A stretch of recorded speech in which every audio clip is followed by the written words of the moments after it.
বাড়ির উঠানে শেষবারের মতো চা খেলো রাশেদ। পাশে বসে আছে মা চুপ করে, মুখে কোনো কথা নেই, শুধু চোখ দিয়ে শব্দহীনভাবে কান্না ঝরে পড়ছে। বাবা গেটের পাশে দাঁড়িয়ে সিগারেট টানছে একের পর এক, যেন ধোঁয়ায় সব দুঃখটা একেবারে উড়িয়ে দিচ্ছে।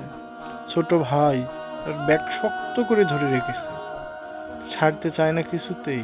রাশেদ জানে এ যাওয়া মানে কয়েক বছরের ফাঁকা উঠান, শূন্য দুপুর, আর এক ফোঁটা ভালোবাসার জন্য লক্ষ টাকার গন্ধ মিশে যাওয়া রাত।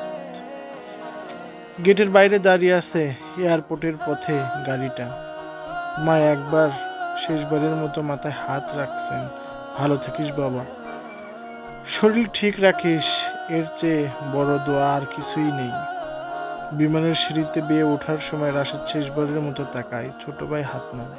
মা কাঁদতে কাঁদতে গাড়িতে ফিরছেন। সব ছেড়ে সে পাড়ি দেয় দূরের আকাশে, দূরের অজানায় শহরে। বুকে শুধু একটাই প্রতিশ্রুতি, ফিরবো একদিন, সব ঠিক করব। এই বেতা নিয়ে আকাশ চলে যায়। এইসব বিমানবন্দরে শুধু কষ্ট আর কষ্ট স্মৃতি থাকে।